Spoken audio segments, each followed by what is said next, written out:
Orange vous présente votre émission Lyon Décideur.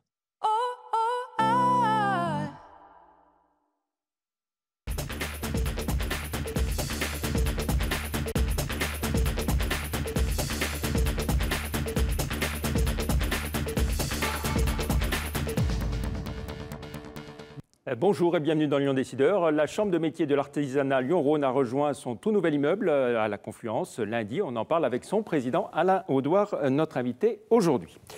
Au sommaire de ce magazine également, le dépôt de bilan des meubles Grange, un investissement majeur pour Solvay, l'appel des 30 qui ouvre son troisième volet, la Société Générale qui met le cap sur Gerland, Mook Burberry bientôt en bourse et puis l'info, Flash Info concerne Transavia. C'est officiel, les meubles Grange en cessation de paiement ont été placés en redressement judiciaire par le tribunal de commerce de Lyon avec un délai très court pour que d'éventuels repreneurs se fassent connaître. Ils n'ont que jusqu'à fin octobre pour déposer leur dossier de reprise. Prochaine audience le 14 novembre, un délai que les représentants du personnel jugent trop court. Ils ne cachent pas leur colère. Chimie, c'est un investissement majeur pour la métropole de Lyon et Saint-Fond. Solvay va y construire son tout nouveau centre mondial d'innovation et de technologie d'ici à 2023, accueillant au passage des équipes basées jusqu'à maintenant en région parisienne. Plus que jamais, Lyon devient une place forte pour le chimiste Aline Picard. Voici le futur centre d'innovation et de technologie de Solvay à Lyon. Le géant belge de la chimie va totalement repenser son site historique de Saint-Fond. Objectif, concentrer sur place ses équipes lyonnaises et parisiennes pour créer le plus gros pôle de recherche mondial du groupe. C'est vraiment le symbole pour nous à la fois d'une transformation du groupe vers de nouveaux métiers dans le domaine des matériaux de performance, une transformation du groupe par l'utilisation de nouvelles approches de recherche. Le digital devient de plus en plus important. C'est aussi la volonté pour nous de regrouper des compétences qui nous permettent sur un même centre d'aller de l'idée, du premier brainstorming avec le client qui vient avec un problème, jusqu'à la préparation de l'industrialisation de cette solution. Le centre d'innovation sera donc implanté dans un tout nouveau bâtiment comprenant bureaux et laboratoires, un espace de 40 000 m² pensé pour le travail collaboratif et articulé autour de la Rambla, une gigantesque allée centrale ouverte et aérée. Il fallait qu'il y ait un endroit où les gens se rencontrent. Cet endroit va rassembler au rez-de-chaussée les espaces de sport, de réunion, de rassemblement, d'accueil, de restaurant, de work-café. Et puis dans les étages, on va retrouver des équivalents en mezzanine où les laborantins et les gens de bureau vont se recroiser. Donc cette Rambla et cette rue, c'est vraiment une colonne vertébrale, une sorte d'axe majeur dédié à la convivialité. Oui. Le chantier doit démarrer l'année prochaine pour une livraison en 2023. Le centre accueillera à terme 1 millier de collaborateurs. À propos de chimie, c'est parti pour le troisième volet de l'appel des 30, visant à doter la vallée de la chimie de 30 nouveaux projets dans l'univers de la chimie verte et de l'environnement. 26 projets ont été retenus jusqu'à maintenant sur les 2 premiers appels, avec 45 hectares mobilisés et 205 millions d'euros investis pour les candidats intéressés. Date limite de dépôt des dossiers, le 28 février 2019. Banque, la Société Générale met le cap sur Gerland dans le cadre du programme Les Jardins du Loup. Olivier Ginon a annoncé l'arrivée en 2020 de la délégation régionale de la Société Générale à Gerland, qui regroupera aussi d'autres équipes installées jusqu'à maintenant dans la ville. Au total, 5000 m² qui en feront la plus importante implantation de la Société Générale déployée hors Paris pour la Banque du rugby. Mook Burberry, la société caladoise spécialisée dans les véhicules électriques de plage et de golf, va s'introduire en bourse d'ici à la fin de l'année sur Euronext. Objectif, lever 4 millions d'euros pour accompagner ses projets de développement. Enfin, l'info Flash Info, elle concerne Transavia qui ouvre une nouvelle ligne hebdomadaire entre Beyrouth et Lyon à partir d'avril 2019. En dehors de cette ligne nouvelle, Transavia se renforce aussi sur Marrakech, Agadir, Oujda et Monastir. On retrouve à présent notre invité, Alain Audouard, bonjour. Bonjour. Vous êtes donc le président de la Chambre de métiers de l'artisanat Lyon-Rhône. 14 millions d'euros investis dans un immeuble flambant neuf à la Confluence. Alors on sait que les chambres de commerce et d'industrie, les CCI, sont dans la tourmente, pas les chambres de métiers de l'artisanat. Vous avez les moyens de vous offrir un nouveau siège? Les moyens, non. On avait un siège qui était à nous. Comme je répète souvent, le siège qu'on avait à Avenue Foch, on l'avait acheté étage par étage. Vous savez, on est des petites entreprises et on investit au fur et à mesure. Et ce siège a été vendu, et ce qui nous a permis d'acheter un immeuble. Et ce siège Avenue Foch, il ne suffisait plus à votre bonheur? C'était compliqué, c'était compliqué à le réaménager. Et puis, on voulait amener un autre service à nos artisans, un service, je dirais, avec l'informatique maintenant, parce que c'est beaucoup d'informatique dans les services. Donc, il fallait amener quelque chose de neuf. Et puis, je dirais des conditions de travail à nos employés qui devaient changer. Voilà, alors ce nouveau siège, on va le découvrir bien sûr. Ce nouveau bâtiment, comment est-ce que vous l'avez imaginé? Il y a beaucoup de monde qui passe chaque année à la Chambre des métiers de l'artisanat. Oui, vous savez, on a ouvert donc lundi, au public mardi. Hier, on a fait un petit calcul, ne serait-ce qu'en appel téléphonique, hier, 540. Donc, qui fait déjà une belle... Donc, on a mis en place un central téléphonique. Et puis, l'accueil client, il fallait qu'on change. Là, on accueille, c'est le client arrive, et je dirais, il arrive sur un point d'accueil, et on vient le chercher pour l'emmener dans un bureau pour pouvoir, pour un contrat d'apprentissage, pour une inscription. Donc, il y a vraiment un changement dans la méthode de faire de l'accueil de... Plusieurs milliers de personnes, d'artisans qui viennent chaque année. Plus de 10 000. Plus de 10 000. Donc, c'est beaucoup de monde qui transite.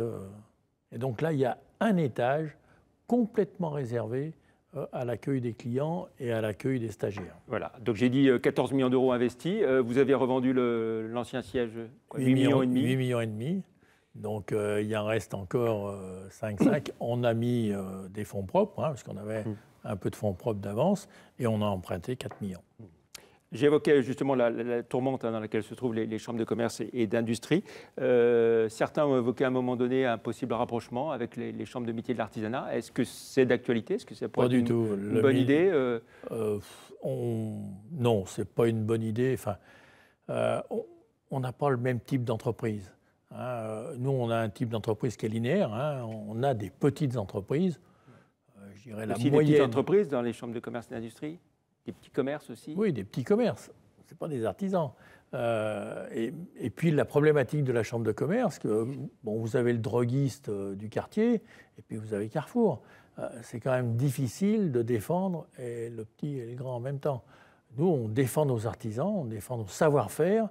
Et je pense, et le ministre l'a bien compris, Bruno Le Maire, a dit « Moi, je ne veux pas de rapprochement entre les chambres de métier et les chambres de commerce ».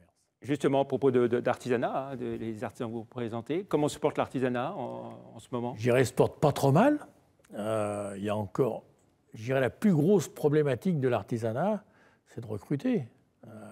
On peine à trouver des gens qualifiés. Moi, j'ai à peu près 1000 postes à pourvoir sur le département.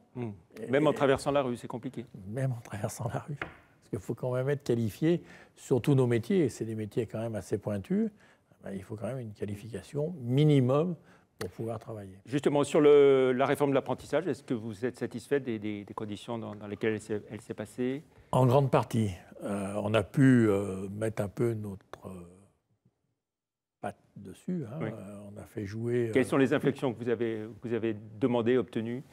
On a obtenu que les chambres de métiers soient toujours partie prenante de l'apprentissage, qu'à un moment, on voulait nous balayer et puis mettre que je dirais les organisations professionnelles. Donc, il fallait absolument qu'on existe et qu'on soit là. On a géré jusqu'à maintenant l'apprentissage.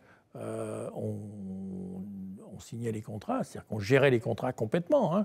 L'État nous avait donné à l'époque, et on a été créé au départ pour gérer l'apprentissage. Donc, c'était quand même une aberrance d'un seul coup, les chambres de métiers n'existent plus. Et en plus, je dirais, nos artisans viennent plus... Les chambres de métiers représentent l'ensemble des artisans. Il n'y a pas les organisations professionnelles, c'est plus compliqué. Ils ne représentent que leurs adhérents. Donc les gens, et surtout nos artisans, sont plus amenés à venir vers leur chambre pour les contrats d'apprentissage. Justement, vous évoquez les difficultés de recrutement pour les artisans. Est-ce que toutes les places d'apprentissage sont bien pourvues? On sait que parfois, il y a des CFA aussi qui ont du mal à remplir. Alors, les CFA, nos CFA sont relativement pleins là-dessus. La grosse problématique, c'est de trouver, alors, pour les jeunes, un patron. Parce qu'il y a tellement eu de choses qui se sont passées, je fais ci, je fais ça, l'État a bougé les curseurs, que beaucoup d'artisans ont dit, je vais arrêter un petit peu de prendre des apprentis. On a quand même, je dirais, un foyer de maîtres d'apprentissage qui est là. c'est à peu près entre 3 000 et 3 500 apprentis par an. Je pense qu'on va conserver, monter un petit peu, ce qu'il faut. Dans la problématique, en France, on ne valorise pas assez les métiers, notamment de l'artisanat. Ça fait des années qu'on le dit. Mais il n'y a pas grand-chose de fait. Ça avance pas beaucoup. On change la loi, mais on ne fait pas en sorte d'amener les jeunes vers nous. Un autre sujet de préoccupation pour vous, c'est tout ce qui est transmission d'entreprise, puisque beaucoup d'entreprises doivent être transmises dans les 5, 10 ans qui viennent. Dans les 5 à 10 ans qui viennent, il y en aura beaucoup qui vont changer de main. Alors, on voit un changement dans la reprise d'entreprise. Je dirais, on commence à voir, ni plus ni moins des financiers, des cadres ou des trucs comme ça, qui viennent pour reprendre une entreprise, c'est-à-dire qui changent complètement de métier, qui changent complètement de vie, et qui veulent s'investir dans une entreprise. Des entreprises qui montent très rapidement en puissance, et ça complique un petit peu le jeu de la reprise. On se souvient qu'il y a quelques années, vous étiez vent debout contre le nouveau statut des auto-entrepreneurs en disant qu'il n'y a pas de respect, c'est une concurrence déloyale. Tout à fait. Parce qu'en gros, les auto-entrepreneurs ne payent pas les charges que nous, artisans, on doit payer. Est-ce que vous êtes toujours vent debout maintenant que le statut d'auto-entrepreneur a encore n'existe plus? Oui, mais on a augmenté le plafond. Alors, ça, c'est un faux problème. D'abord, le statut d'auto-entrepreneur n'existe plus. Maintenant, c'est des micro-entreprises. Donc, inscrits à la Chambre, quand il faut des diplômes pour certaines, une qualification pour certains métiers, ils sont obligés de l'avoir. Deuxièmement, on a doublé les... Mais ce qu'on ne dit pas à ces micro-entreprises, c'est qu'à partir de 30 000, on paye de la TVA. C'est-à-dire qu'on est assujetti. Mais on n'est pas assujetti sur le complément, on est assujetti sur l'ensemble. Donc ça change complètement. On devient ni plus ni moins une entreprise. Et je dirais le forfait social qu'ils ont à payer, dès qu'on dépasse les 30 000, vaut mieux être en entreprise normale. Donc ça change complètement. Mais ça, voilà. Donc aujourd'hui, vous êtes plus insatisfait par rapport... on était insatisfait. Moi, je suis toujours insatisfait.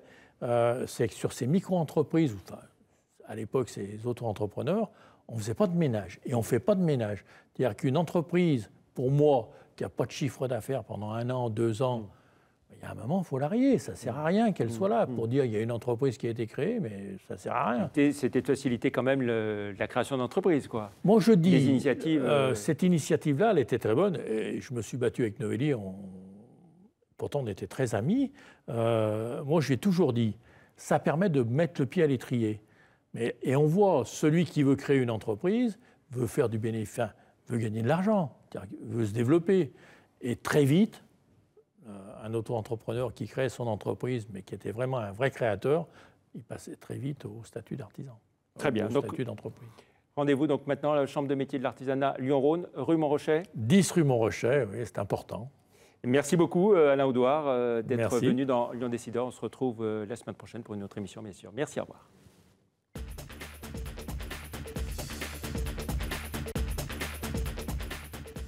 Orange vous présente votre émission Lyon Décideur.